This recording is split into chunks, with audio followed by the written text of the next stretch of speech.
How to connect your Discord account with your Twitch easy and fast. Hello guys, in today's video I'm gonna show you how to connect your Discord account with your Twitch profile easy and fast.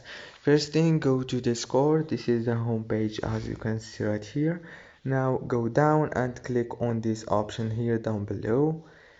After you click it on it, now it will take you to this page.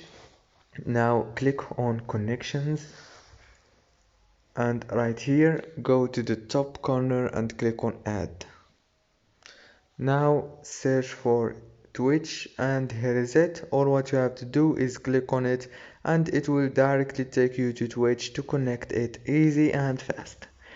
Don't forget to like and subscribe, and thank you so much for watching this video until the end. See you later.